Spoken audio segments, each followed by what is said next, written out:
can you pull up your what? Thanks.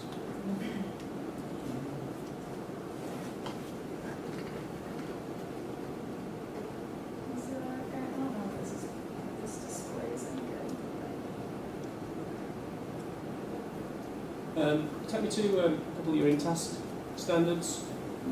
Same type of thing. It's the idea of which ones do you feel like you could weave evidence together from different things so that you felt just reflects you as a teacher, that it shows you as a strong teacher, and then again, tell us one that wasn't so easy to put together, or that you considered was a harder in-task standard to meet, or provide attention one. The ones I thought I did the best on was planning for instruction.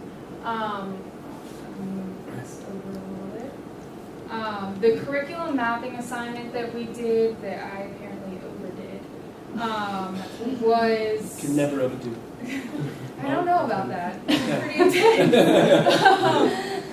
So my curriculum map was invaluable. I actually checked it as I was putting it up there, and I stayed on task, which was awesome.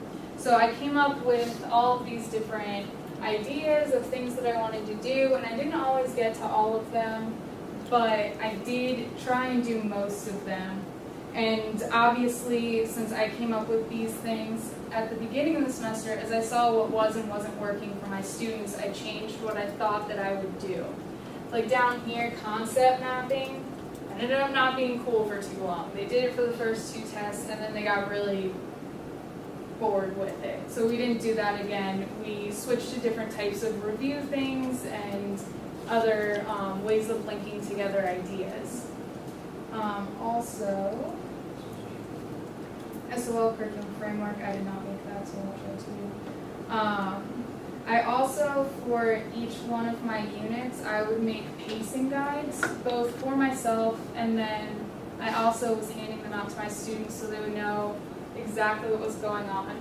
So each day has exactly what we're covering and the homework for each day.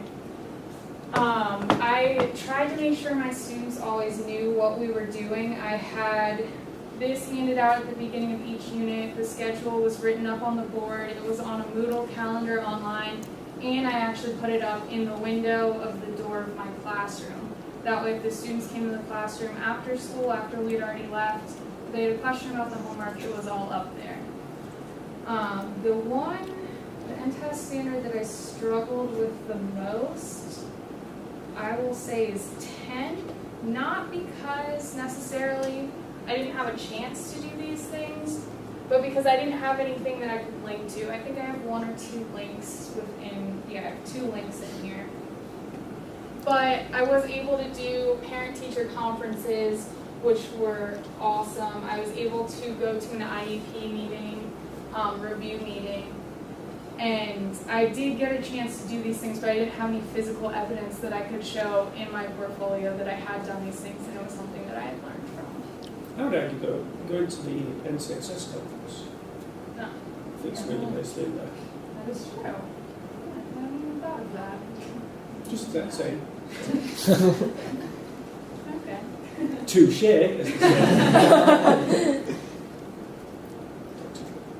I have a question. Can you give an example of a good instructional reason that you had to deviate from your,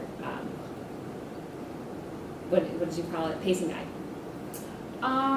Yes. Particularly, this often happened with my honors class. They were chatty, but in a good way. They had so many questions that a lot of times we wouldn't make it.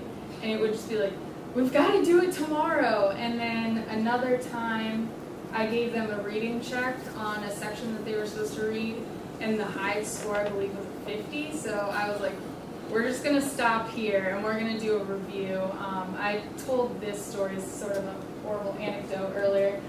We were doing Islam, and we were doing kind of a review, and I was like, what, like, who is Allah in Islam? And one kid raised his hand and was like, Satan. And I was like, we're going back. We're not doing this. So there were some things that I didn't foresee happening that we clearly couldn't let that stay in their minds. So there were, for the most part, if I ever had to deviate from the pacing guides, it's because I wanted them to review more, and I didn't think that they had it had the content as solidly as I wanted them to. There is actually a grant out there at the moment that's actually trying to teach teachers the idea of Islam and Islamic civilization. So It was impressive how little they how knew about it. and it's amazing sometimes how little teachers actually know about it as well. Mhm. And so, I was afraid you were going to say that they said a boxer or something. No. I think that's, Which is I don't equally think bad. that connection. They're never surprised at what they never be surprised at what they don't know. Yeah, that one was a little shocking, but I was like, all right, we're just going to keep going and we're going to go back to this one right now. Do it again. What's your favorite Virginia standard to teach? Virginia Or standard favorite? Okay. What's your favorite to teach? Um, Grand themes. You don't have to go to exactly the standard, but of the 10 themes. yeah. 10 yeah, the themes. 10 Of and the 10 CSS. themes. Because I want to teach world history, I actually can't pick just one.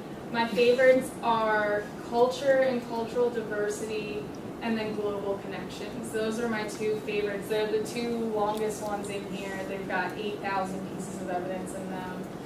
I just think that it's really important for the students to understand different cultures and differences between people, which ended up being a slight issue this year. And so I think it's really important to stress those two things. Plus, I just think it's really interesting seeing how different people impact one another and the new ideas that come out of different groups when they interact. I'm just writing some questions to you afterwards.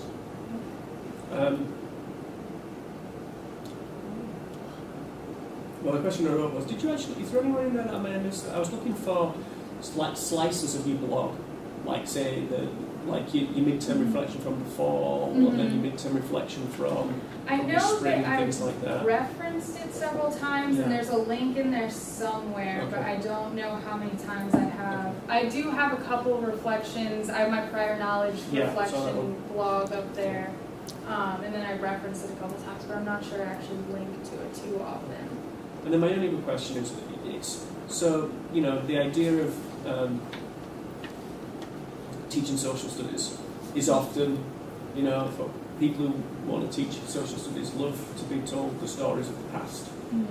And it happens a lot. And that's what people grow up with. It's like the grand narratives and stuff like that. So, how would you describe yourself as a teacher of social studies now that you've actually met children who are not mini versions of yourself and like the grand narratives? So what does it mean to teach history to you now? For me, it's a lot of it is making connections and making the information relevant to them. My kids appreciated it when we talked about something that they knew about. We had a couple Africa lessons that we briefly discussed the Pony 2012 video. I don't necessarily agree with everything that's in there, so I tried to steer them away from that a little bit. But they wanted to know, I used a Kanye West rap song lyrics in one of my things, which shocked them, that I knew who Kanye West was. But, so I think that making it relevant to them and trying to bring in things, I told them about like Blood Diamond, and I talked about kind of more pop culture-y things and how it applies to history. So really trying to make the connections between past and present and making it relevant to them, I thought was very important. And as an individual, how have you grown more? How have you seen yourself grow as an individual? I think my biggest thing is probably my confidence. I was very worried.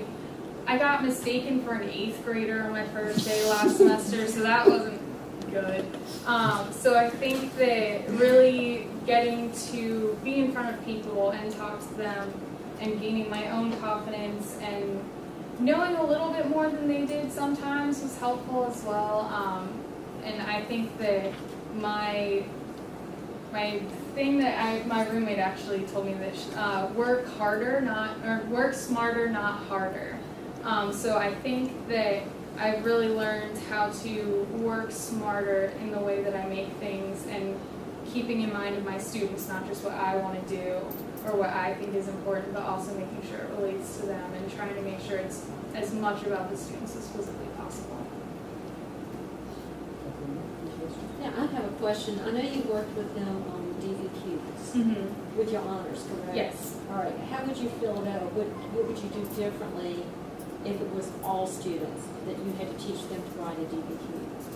I definitely would have done more sort of writing workshops. That seemed to really help my honors kids. They peer edited one another's papers.